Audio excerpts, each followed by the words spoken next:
आप लोग? उम्मीद करते हैं अच्छे होंगे। आज हम लोग पढ़ेंगे लघुत्तम समापवर्तक। पिछले हम लोग ने पीछे जो है हम लोगों ने पिछले वीडियो में यूँ कह लें हम लोगों ने महत्तम समापवर्तक से रिलेटेड जो है क्वेश्चन कर लिए थे। अब हम लोग यहाँ पढ़ेंगे लघुत्तम समापवर्तक क्या होता है। तो आइए हमारी हेडिंग देखते हैं क्या है।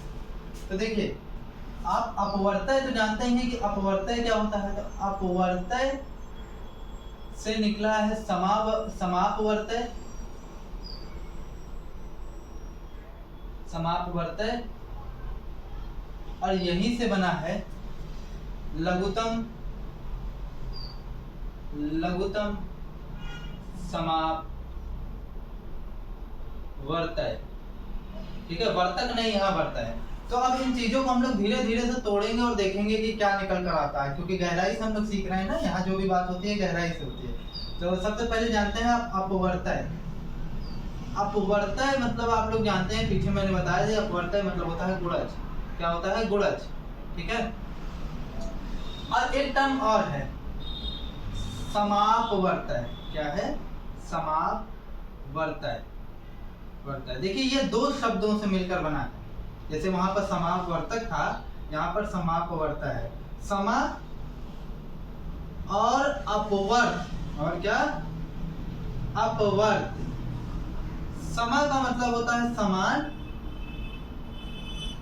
और अपवर्तय का मतलब होता है गुणज। समान और अपवर्तय का मतलब होता है गुणज। ठीक है। तो अगर हम अपवर्तय की बात करें तो अपवर्तय में हम लोगों को गुणज ढूंढना है, किसी भी संख्या का आपको गुणज ढूंढना है। लेकिन जब हम समापवर्तय की बात करते हैं ना भैया, तो समापवर्तय में हम लोगों को क्या ढूंढना है? समापवर्तय में हम लोगों को समान गुणज ढूंढना है। मतलब दो संख्याओं से ज्यादा संख्याओं के लिए समापवर्तय निकाला जाता है। उसमें हम लोगों को दोनों में जो समान गुणज मिल रहा है, भाजक नहीं, यहाँ पर गुणज है। वर्तय का अपवर्तय का मतलब गुणज होता है। तो जो समान गुणज मिल रहा है वो ढूंढना है। तो ये हो गया समान गुणज। अब लघुत्तम समापवर्तय का मतलब क्या हुआ? लघुत्तम समापवर्तय। लघुत्तम समापवर्तय का मतलब क्या हुआ?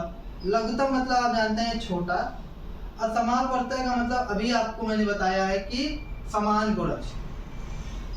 समान गुणज मतलब यहाँ समझिए, अगर हम कहते हैं कि किसी दो संख्या या दो से ज्यादा संख्या का हम लोग लघुत्तम समापवर्तय निकाल रहे हैं ना, तो मतलब हम लोग क्या निकालना चाह रहे हैं? उसमें सबसे छोटा समान गुणज निकालना चाह रहे हैं। सबसे छोटा समान गुणज। अच्छा, जब महत्तम समापवर्तक निकाले थे तो वहां हम लोग जो है सबसे बड़ा समान भाजक निकाले थे, और यहाँ सबसे छोटा जो है समान गुणज निकाल रहे हैं। सवाल ये उठता है उसमें सबसे बड़ा क्यों निकाले, इसमें सबसे छोटा क्यों निकाले?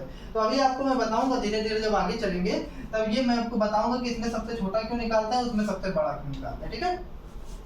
तो आइए आप देखते हैं, जैसे कुछ एग्जाम्पल के थ्रू हम अगर आपको समझाना चाहें तो एक एग्जाम्पल हम ले लें। एक एग्जाम्पल ले लें 8 और 12। ठीक है, ये आपकी संख्या है और इसका आपको अपवर्तय निकालना है। क्या निकालना है? अपवर्तय। अपवर्तय बताइए, और फिर आपको पहले अपवर्तय बता लीजिए।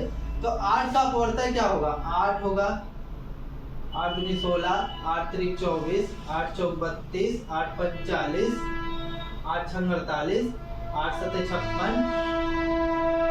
ठीक है, एंड सो ऑन।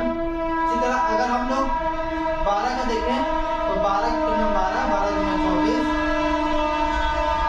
12 36, 22 चौक 48, 12 पंचे 60, 12 छंग 72, और इसका कभी अंत नहीं होगा। अब देखिए, अगर इसमें हम लोग समापवर्तय निकालें तो समापवर्तय यानी समान गुणज इसमें कौन कौन सा है? समान गुणज इसमें मेरे ख्याल से आपको मिलेगा 24 मिल जाएगा। क्यों? देखिए 24 यहाँ भी और 24 यहाँ भी। तो इसी तरीके से अगर आप आगे जाते जाएंगे तो 48 मिलेगा। ठीक है, 48। तो ये हो गया आपका 48। और भी अगर आप आगे ढूंढेंगे, अगर आप लिखेंगे तो अनंत आपको इसी तरह का समापवर्तय भी मिल जाएंगे। लेकिन अब आप समापवर्तय निकाल लिए, अब आपको समापवर्तय नहीं निकालना था, लघुत्तम समापवर्तय निकालना था। मतलब कई समापवर्तय होंगे ना, अनंत। अगर आप अनंत तक जाएंगे तो आपको अनंत समापवर्तय मिलेंगे। तो हमको लघुत्तम समापवर्तय निकालना है। तो लघुत्तम समापवर्तय की अगर बात करें तो इसमें लघुत्तम समापवर्तय क्या होगा? भाई 24 है कि 48? लघुत्तम समापवर्तक का मतलब हुआ सबसे छोटा। तो सबसे छोटा इसमें कौन है? 24 है कि 48 है? और भी जो आगे आएगा वो इससे बड़ा होगा, तो सबसे छोटा इसमें क्या होगा? 24। इसलिए हम लोग कहते हैं कि इसका जो 8 और 12 का जो लघुत्तम समापवर्तक होगा वो 24 होगा। क्या होगा? 24। अब जरा सोचिए इसमें हम लोग लघुत्तम क्यों निकालते हैं? क्योंकि देखिए किसी दो संख्याओं का गुणज जो होता है वो अनंत होता है। अनंत होता है ना, पीछे हमने आपको बताया। तो अनंत होता है तो आप महत्तम समापवर्तक निकाले नहीं पाएंगे। कैसे निकालेंगे भाई? अनंत तक कौन घूमेगा? अनंत तक कोई घूम नहीं पाएगा। अनंत कितना सोचेगा इंसान कि सबसे बड़ा अनंत में कौन होगा? इसीलिए जब भी हम लोग गुणज की बात करते हैं ना, यानी लघुत्तम समापवर्तक या कहते हैं अपवर्तक की बात करते हैं ना, तो अपवर्तक में हम लोग सबसे छोटा ही निकाल लेते हैं, क्योंकि अनंत तक वहां कोई भटकना नहीं चाहता। ठीक है। और जब हम लोग महत्तम समापवर्तक निकालते हैं तो उसमें अगर देखा जाए तो उसमें जो उसके भाजक यानी जो अपवर्तक की संख्या होती है वो सीमित होती है। क्या होती है? सीमित होती है, मतलब परिमित होता है। तो अगर वो सीमित होता है तो उसमें हम लोग सबसे बड़ा आराम से पा लेंगे। इसलिए हम लोग यहाँ पर क्या निकालते हैं? लघुत्तम समापवर्तक, और वहां निकालते हैं महत्तम समापवर्तक। ठीक है। क्या लघुत्तम समापवर्तक निकाल सकते हो? बिल्कुल निकाल सकते हो। वो क्या होता है? एक होता है लघुत्तम समापवर्तक। लेकिन अगर आपको महत्तम समापवर्तक निकालना है तब तो मुश्किल हो जाएगा। ठीक है। लेकिन फिलहाल जो हमारे सिलेबस में है हम लोगों को यहाँ पर महत्तम समापवर्तक और लघुत्तम समापवर्तक ही निकालना है। ठीक है। अब आइए एक क्वेश्चन और देखते हैं। तो एक क्वेश्चन हम ले लेते हैं यहाँ 14 और 21। ठीक है। तो 14 और 21 का हम लोग सबसे पहले अपवर्तक निकालेंगे। यहाँ ट्रेन बहुत डिस्टर्ब करते हैं, ये चीज मैं समझता हूँ, लेकिन हमारे पास और कोई ऑप्शन नहीं है कि मैं यहाँ छोड़कर कहीं और चला जाऊँ। बगल में रेलवे ट्रैक है, अपवर्तक, तो थोड़ा सा आप लोग एडजस्ट करिए, इसके लिए मैं क्षमा चाहूंगा। ठीक है। अपवर्तक 14 और 21 का। ठीक है। तो 14 और 21 का अपवर्तक क्या होगा? 14 14 28, 14 3 42, 14 चौको 56, 14 पंचे 70, 14 छंग 84 एंड सो ऑन, ऐसे निकलता चला जाएगा। ठीक। अब 21 का अपवर्तक क्या होगा? 21 21 दूना 42, 21 तिया 63, 21 चौक 84, 21 पंचे 105, 21 छक्का 126, 21 छक्का 124, 21 सत्ते 147 एंड सो ऑन, ऐसा चलता चला जाएगा। अब इसमें आप समापवर्तक ढूंढिए। समापवर्तक की आप बात करेंगे, समापवर्तक की अगर बात करें, समापवर्तक की अगर आप बात करेंगे तो समापवर्तक क्या होगा? समापवर्तक तो इसमें समापवर्तक क्या होगा? ठीक है। इसमें समापवर्तक अगर आप देखें तो ना 14 मिल रहा है ना 21, 28 भी नहीं होगा, तो पहले बात तो 42 हो जाएगा। क्या हो जाएगा? 42। तो समापवर्तक 42 और क्या, और आगे चलते जाएंगे तो यहाँ कहीं 84 मिल गया। क्या मिल गया? 84। तो 84 मिल जाएगा आपको, फिर ऐसा आप चलते चले जाइए एंड सो ऑन। ठीक है। तो अब आप यहाँ पर देखिए इसमें आपको कई समापवर्तक मिल जाएंगे। अगर मैं आगे और टेबल लिखा होता तो और समापवर्तक मिलते कहीं ना कहीं तो मिलते और ढेर सारे मिल जाते जिनको गिना नहीं जा सकता। लेकिन इसमें हमको लघुत्तम समापवर्तक निकालना है। तो लघुत्तम समापवर्तक की अगर बात किया जाए तो क्या आएगा? 42 आएगा। क्या आएगा? 42। इसलिए हम लोग इसको कहते हैं कि ये लघुत्तम है, क्योंकि सबसे छोटा है। ठीक है। इसमें हम लोग सबसे छोटा गुणज निकालने का प्रयास करते हैं, जबकि महत्तम समापवर्तक में सबसे बड़ा भाजक निकालने का हम लोग प्रयास करते हैं। तो आई होप आपको ये समझ में आया होगा। ठीक है। तो यहाँ लघुत्तम समापवर्तक की परिभाषा निकल कर आती है। क्या निकल कर आती है? 2 या 2 से अधिक, 2 या 2 से अधिक, 2 या 2 से अधिक, 2 या 2 से अधिक संख्याओं में सबसे छोटा कौन भैया? सबसे छोटा समान या सार मतलब जो दोनों में हो, 2 या 3 संख्या, जितनी संख्याओं का निकाला है उन दोनों संख्याओं का समान या सार्व अपवर्तक लघुत्तम समापवर्तक कहलाता है। लघुत्तम समापवर्तक कहलाता है। अब जरा समझिए, आप एक चीज जानते हैं कि समापवर्तक का मतलब क्या होता है? समान अपवर्त यानी समान गुणज। ठीक है। अब देखिए आप जो भी संख्याओं का मासा निकालेंगे, जो भी संख्याओं का आप लासा निकालेंगे ना, लासा, लघुत्तम समापवर्तक को जो है लघुत्तम समापवर्तक लघुत्तम समावर्तक को जो है शॉर्ट फॉर्म में हम लोग लासा बोल देते हैं। क्या बोल देते हैं? लासा बोल देते हैं। ठीक है, इसको इंग्लिश में बोलते हैं हम लोग लोवेस्ट कॉमन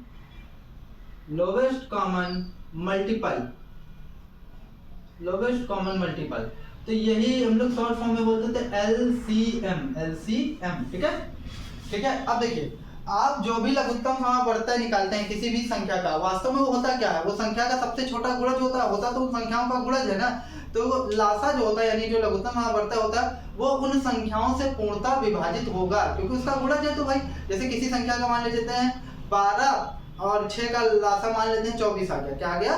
24 आ गया। ठीक है, तो अगर वो उसका गुणज है तो उससे क्या होगा? पूर्णतः विभाजित तो होगा ना। 12 दूनी 24, 6 चौक 24। अब मान लीजिए मैंने एक एग्जांपल लिया, हो सकता है 12 24 का 12 और 6 का लासा कुछ और है, 12 और 6 का लासा 12 आएगा। ठीक है, तो अगर वो उसका लघुत्तम समावर्तक है तो उससे पूर्णतः विभाजित होगा। ठीक है, बस ये बताने का आपको आशा था कि किसी संख्याओं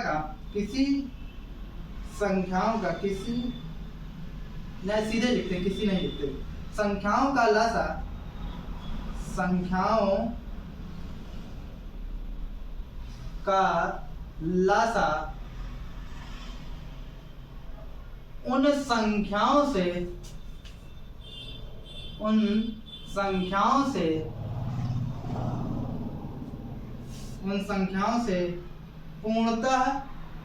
उन संख्याओं से पूर्णतः विभाजित होता है।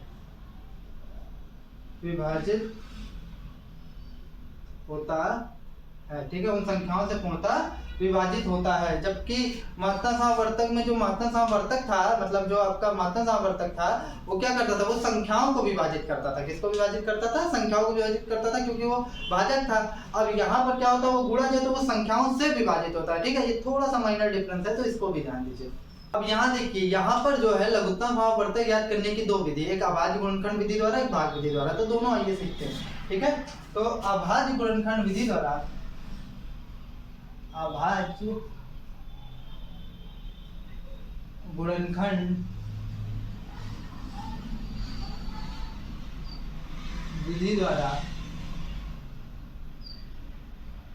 मासा नहीं लासा निकालना है। ध्यान रखिएगा, हो सकता है मेरे मुंह से मासा निकल जाए, क्योंकि मासा खूब पढ़ा है ना, इसलिए मासा निकल जाए, लेकिन आप लोग लासा समझिएगा। अभाज्य गुणनखंड विधि द्वारा लासा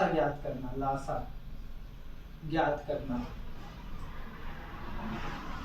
ठीक है, तो सबसे पहले हम एक एग्जांपल ले लेते हैं 16 और 64। ठीक है, 16 और 64। ठीक है, अब आपको इसका क्या करना है? गुणनखंड करना है। क्या करना है? गुणनखंड। तो समझिएगा गुणनखंड कैसे, हम दो गुणनखंड विधि में भी आपको दो ट्रिक बताएंगे। ठीक है, ये ट्रिक फर्स्ट और फिर ट्रिक सेकंड की बात करेंगे। इसमें भी हम लोग दो टाइप में पढ़ेंगे, ट्रिक फर्स्ट और ट्रिक सेकंड। ठीक है, तो अगर आप लोग 16 को जो है आप लोग गुणनखंड करेंगे भाग विधि द्वारा। ठीक है, तो गुणनखंड क्या होगा? 16 को तोड़िए, 2 और 16, 2 चौक 8, 2 दूनी 4, 2 एक 2। ठीक है, ये हो गया। अब देखिए, इसको आप 2 इंटू 2 इंटू 2 इंटू 2 दूनी 4 दूनी 8 दूनी 16, इसको भी हम लोग तोड़ लेंगे उसी तरीके, 2 दूनी 4 दूनी 8 दूनी 16 दूना 32 दूना 64। ठीक है, अब देखिए, लासा निकालने की ये ट्रिक है कि अगर आपको किसी संख्या का या किसी भी 2 या 3 संख्या का अगर आपको लासा निकालना है, तो आप क्या करिए? इस विधि में समझिए, इस विधि में जो है सबसे पहले आप क्या करेंगे? पहली वाली संख्या में जितने अभाज्य गुणनखंड हो, जितने आपको मिल रहे हो, सब उतार लीजिए, आंख बंद कीजिए और सब उतार लीजिए। ठीक है, तो आप देखिए, जैसे कितने थे ऊपर? 2 इंटू 2 इंटू 2 इंटू 2। ठीक है, अब पहले वाले में हमने सब उतार लिया, दूसरे वाले में वो उतारिए जो पहले वाले में ना हो। देखिए 1 2 3 4, 4 2 उतार चुके हैं ना।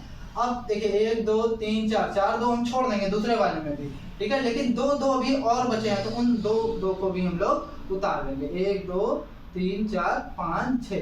ठीक है, तो इसका लासा क्या आएगा? 2 दूनी 4 दूनी 8 दूनी 16 दूनी 32 दूना 64। तो इसका लासा कितना आएगा? 64 आएगा। क्या आएगा? 64। ठीक है, अच्छा कैसे मान लीजिए सही है? यही लघुत्तम समावर्तक है। अगर आपको शक हो, ठीक है, कि ये सही है कि नहीं, आप पुरानी विधि से निकाल सकते हैं। गुणज फाइंड करिए, फिर गुणज में समावर्तक निकालिए, समावर्तक निकालने के बाद उसमें जो सबसे छोटा हो वो ले लीजिए। तो इसमें सबसे छोटा हमको 64 ही मिलेगा, 16 और 64 का। ठीक है, ठीक है, नेक्स्ट एक क्वेश्चन देखते हैं हम लोग, 36 और 140। 36 और 140। तो इसको भी आप लोग इसी तरीके से तोड़ेंगे, ठीक है। 36 और 140 को तोड़ा जाए तो 36, 2 का नम 2, 2 और 16, फिर 2 नवा 18, फिर 3 त्रिका 9 और फिर 3 एक नम 3। तो 2 बार 2, 2 बार 3, तो 2 बार 2 और 2 बार 3। फिर अब हम लोग 140 को तोड़ लेते हैं भैया। 140 को तोड़ेंगे तो कितना आएगा, 2 से 14 0, 2 3 6, 2 5 10, फिर कितना 5 7 35, फिर 7 एक 7, ठीक है। 2 इंटू 2 इंटू 5 इंटू 3। अब जरा समझिएगा थोड़ा सा, इसको आप घात के रूप में लिखिए। याद करिए, मासा में भी मैंने घात के रूप में बताया था ना, लिख लेते थे, ठीक है। 3 इंटू 2, अब 3 into 2, 2 into 2 into 5 into 5 into 3। तो अब अगर हम लोग को घात के रूप में अगर इसको बात करनी है कि इसका लासा क्या होगा, तो इसका लासा होगा, जानिए ये बात जानिए, मासा में हम लोग जब भी मासा निकालते थे तो दोनों में जो मिलता था, और घात के रूप में बात करें, अगर ऊपर वाले के रूप में बात करें तो दोनों में जो मिलता था मासा में वो ले लेते थे, मासा में, लासा में नहीं, ठीक है। और घात के रूप में बात करें तो दोनों में जो मिलता था उसकी हम लोग न्यूनतम घात लेते थे। कौन सी घात लेते थे, न्यूनतम घात लेते थे, मतलब कम से कम वाली। लेकिन यहाँ पर जो लेंगे हम लोग अधिकतम घात लेंगे। कौन सी घात लेंगे, अधिकतम घात लेंगे। और दोनों में वो मिले ऐसा जरूरी नहीं है, ऐसा मिल भी सकता, हो सकता है जरूरी ना भी मिले, ठीक है। ऐसा जरूरी नहीं है कि वो मिलना ही चाहिए दोनों में। तो इसमें 2 की अधिकतम घात क्या है, 2 की अधिकतम घात है 2p/2 इंटू, और 3 की अधिकतम घात 3p/2, और 5 की अधिकतम घात केवल 1, ठीक है। अधिकतम मतलब ज्यादा ज्यादा। अच्छा, सवाल ये उठता है, थोड़ा सा दिमाग में मेरे एक चीज चल रही है कि हम लोग इसमें अधिकतम क्यों लेते हैं और उसमें हम लोग न्यूनतम क्यों लेते हैं, मतलब इसमें अधिक से अधिक घात क्यों ले रहे हैं, उसमें कम से कम घात क्यों ले रहे हैं। ऐसा इसलिए है ना भैया, देखिए जब हम लोग गुणज निकालेंगे तो गुणज हमेशा बढ़ेगा, तो इसलिए अधिकतम घात लेते हैं। और जब हम लोग उसका भाजक निकालते हैं तो भाजक हमेशा कम होता है, इसलिए हम लोग क्या करेंगे, उसका न्यूनतम घात लेंगे। ये ट्रिक है, समझना चाहे तो इस तरीके से समझ सकते हैं, याद रखने के लिए, ठीक है। ठीक है, अब देखिए इसका लासा क्या होगा, 2 दूनी 4, 3 त्रिका 9 और ये 5, ठीक है। 5 चौक 20 और 20 हो जाएगा, और 2 नवा 18, ठीक है। तो ये 180 आएगा, कितना आएगा, 180, ठीक है। अगर आप उस विधि से भी देखें तो उस विधि से भी हो जाएगा। उस विधि में क्या है, पहले वाले में सब उतार लो, यानी 2 इंटू 3 उतार लिया, और दूसरे वाले में वो उतारो जो पहले वाले में ना हो। तो 2 तो था ही, एक 3 भी था, अगर 3 होती तो एक 3 हमको और उतारना पड़ता, और 5 नहीं था तो हमने 5 उतार लिया, तब भी वही आया। तो आई होप आपको ये कॉन्सेप्ट समझ में आया होगा। अब आइए हम लोग भाग विधि पर चलते हैं। भाग विधि द्वारा लासा ज्ञात करना।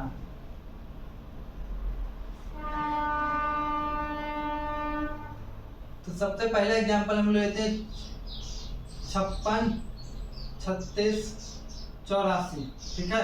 तो देखिए इसमें किस तरीके से करेंगे, ठीक है। सबसे पहले आप ऐसे एक लाइन खींच लेंगे इस तरीके से, यहाँ 56 लिख लेंगे, 36 लिख लेंगे और 84 लिख लेंगे, ठीक है। अब जरा समझिएगा, सबसे पहले आप इन तीनों संख्याओं को 2 से काट कर चेक करेंगे। किससे, 2 से, क्योंकि 1 से तो सभी संख्या कट जाएंगी, तो 1 से दिक्कत नहीं है। तो सबसे पहले आप तीनों संख्याओं को 2 से काट कर चेक करेंगे। किससे काट कर चेक करेंगे, 2 से, ठीक है। तो अगर कोई संख्या 2 से कटती है, 2 से काटिए, और अगर नहीं कटती है तो उसको एडिटिव जैसे वो है वैसे ही आप उसको उतार दीजिए। तो 56 2 से कटेगा, बिल्कुल कट जाएगा, 2 दूनी 4 और 2 और 16। अगर आपको भाग नहीं आता तो आप किनारे साइड इस तरीके से देकर भी लिख सकते हैं, शुरू में तो दे ही सकते हैं, 2 दूनी 4 और फिर 1 लिख दीजिए, 2 और 16, तो ये 8 आ जाएगा, 28। अब इसको काटेंगे तो इसका क्या आ जाएगा, 2 कर 2, 2 और 16, ठीक है। फिर 2 चौक 8, 2 दूनी 4, ठीक है। फिर आप देखिए, फिर इसको आप 2 से काटिए, 2 कर 2, 2 चौक 8, ठीक है। फिर 2 नवा 18, फिर 2 दूनी 4 और 2 कर 2, ठीक है। फिर 2 से और कोई कटेगा, 21 और 9 तो नहीं कटेगा, लेकिन 14 कट जाएगा, तो 2 से 14। अब देखिए यही बात ध्यान दीजिए, 9 और 21 नहीं कटेंगे ना 2 से, तो आप उसको जैसे हैं वो वैसे ही आप उसको उतार दीजिएगा। ये भाग विधि की ट्रिक है, ठीक है। अब देखिए, अब ये 3 से कट सकता है, किससे कट सकता है, 3 से। तो ये हो जाएगा 7, 3 त्रिका 9, फिर 3 सते 21। फिर अभी 3 से कटेगा, हमारा नियम ये कहता है कि सबसे पहले आप जो है छोटी संख्या से काट कर चेक कर लीजिए। जब तक छोटी संख्या से कोई संख्या कट रही है आप उसको काटते रहिए, ठीक है। कभी भी 3 कटेगा तो फिर हम यहाँ पर 7 नहीं कटेगा, 7 वैसे उतारिए 1 और फिर 7, ठीक है। अब 7 को काटिए, तो फिर अब जब 7 को काटेंगे तो क्या हो जाएगा 1,1,1, ठीक है। तो हमारा लासा क्या आएगा, जो हमारा लासा आएगा ना भैया वो आएगा 2 × कितने 2 हैं 1 2 3 बार 2 हैं और 2 बार 3 और 1 7, ठीक है।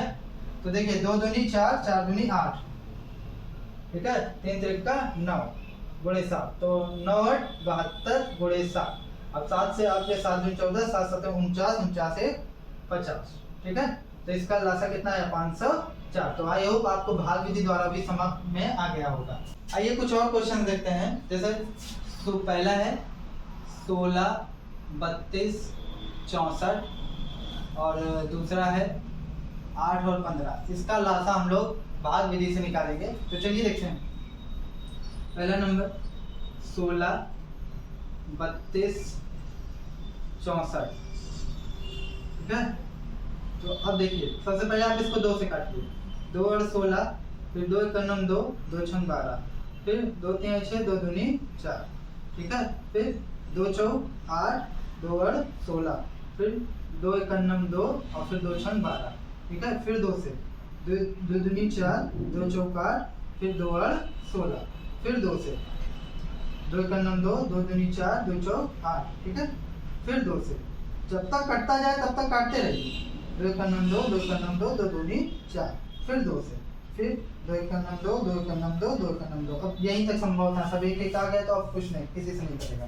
तो अब इसका लासा क्या आएगा, इसका लासा जो आएगा वो आएगा 1 2 3 4 5 6, ठीक है।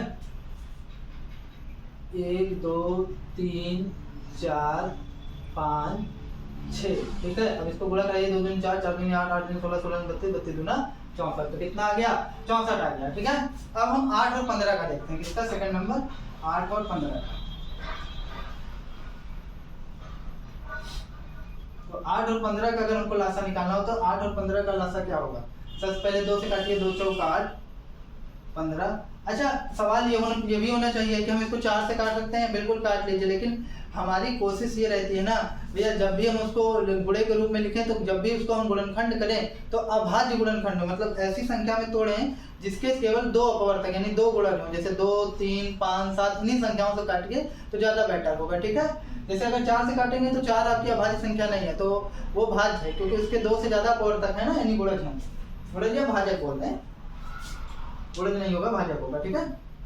अब देखिए 2 2 दूनी 4 और फिर ये 15, फिर 2 1 2 और फिर ये 15, अब फिर 3 से 3 5 15, ठीक है। फिर 5 से 5 1 5। अब जरा समझिए 8 और 15 का लासा अगर आप देखें, लासा देखिए 8 और 15 का, यहाँ लिख दे रहा हूं मैं। तो क्या आएगा 1 2 3 बार 2 2 3 बार 2 1 2 3 बार 2 और 1 3 और 1 5। देखिए 2 दूनी 4 4 दूनी 8 8 8 24 24 पंचे कितना होता है 24 पंचे होता है 5 और 20 5 10 10 1 11 नहीं 10 तो 12 कितना हो गया 12 120 24 पंचे 120। तो इसका लासा कितना आया 120। अब देखिए यहीं से थोड़ा सा हम लासा निकालते हुए कुछ चीज ऑब्जर्व की है, उस चीज को हम लोग देखते हैं, रिजल्ट है कुछ। अच्छा एक बात हम आप ही से पूछते हैं, चलिए आप ही लोग बताइए, अगर आप 2 संख्याओं का कभी भी लासा लें, कोई 2 या 2 से ज्यादा भी आप कहें कि लासा लें, आप 2 या 2 से ज्यादा संख्याओं का लासा लें, तो क्या आप ये बात कह सकते हैं कि 2 संख्याओं का लासा क्या उन संख्याओं से कभी छोटा आ सकता है क्या। तो जवाब ये है कि 2 संख्याओं का लासा कभी भी उनसे छोटा नहीं आ सकता। क्यों, क्योंकि वो गुणज है। अब गुणज जो भी मिलेगा बहुत करें, मान लीजिए एक एग्जांपल के लिए मैं आपको बता रहा हूँ कि अगर 8 और 16 का हम लासा लें तो बहुत आ जाएगा, लासा उन संख्याओं के बराबर आ जाएगा। क्यों, क्योंकि जो गुणज होगा वो 8 से ही तो चालू होगा, इनसे छोटे से कैसे गुणज चालू हो जाएगा। क्या 7 कभी 8 का गुणज हो सकता है, नहीं हो सकता। 8 का गुणज केवल 8 हो सकता है और 16 का गुणज 16 हो सकता है। तो क्या होगा कि गुणज कभी भी उन संख्याओं से छोटा, यानी कि लासा जो होता है वो कभी भी उन संख्याओं से छोटा नहीं आएगा, और आना भी होगा ना तो कभी भी आएगा तो उनमें से किसी एक संख्या के बराबर या उन संख्याओं के बराबर हो सकता है, ठीक है। तो यही एक रिजल्ट निकला। दो संख्याओं का लसा, दो या दो से अधिक, दो या दो से अधिक, दो या दो से अधिक संख्याओं का लसा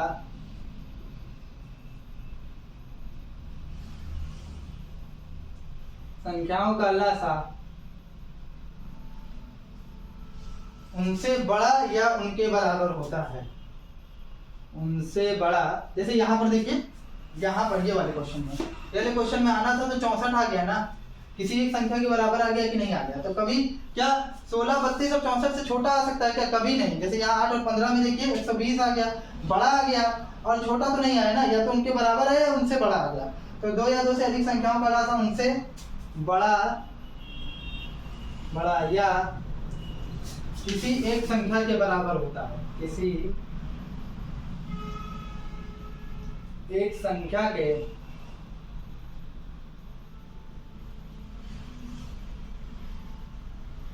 बराबर होता है। ठीक है।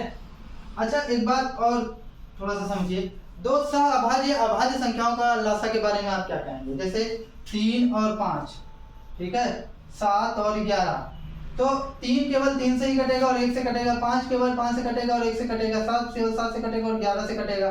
ठीक है, मतलब 7 केवल 7 से और 11 केवल 11 से कटेगा। तो इन दोनों के अगर लसा की बात करें तो 3 और 5, यानी 3 एकड़ नम 3, 5 और 5 एकड़ नम 5, और ये 1 हो जाएगा। इसी तरीके 7 और 11 के लासा की बात करें तो 7 और 11 का जो लासा होगा वो 7 और 11 के गुणज के बराबर होगा। 3 और 5 के मतलब 3 और 5 का लासा 3 और 5 के गुणज के बराबर होगा। मतलब समझिए कि दो अभाज्य संख्या या दो से ज्यादा अभाज्य संख्या या कहते हैं सहअभाज्य संख्या, जब दो अभाज्य संख्या लेंगे तो उन्हें सहअभाज्य संख्या बोलते हैं। दो सहअभाज्य संख्याओं का जो लासा होगा वो हमेशा उन संख्याओं के गुणनफल के बराबर होता है। ठीक है, तो उसमें आपको ज्यादा दिमाग लगाने की जरूरत नहीं। अगर सारे के सारे अभाज्य संख्या है तो आप उन सारी संख्याओं को गुणा करा दीजिए। क्या करा दीजिए? गुणा करा दीजिए। तो यहीं से रिजल्ट निकल के आता है दो सहअभाज्य, ऐसे लिखते हैं, सहअभाज्य संख्याओं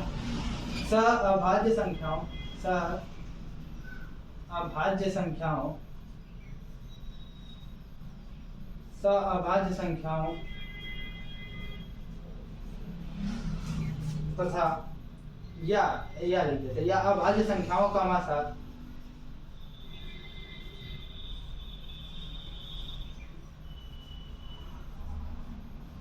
अभाज्य संख्याओं का मासा नहीं लासा, गलती मुझसे हो जाती है, लासा की जगह मासा बोल देते हैं। लासा उन संख्याओं के गुणनफल के बराबर होता है, गुणनफल के बराबर होता है। ठीक है, गुणनफल के बराबर होता है। ठीक है।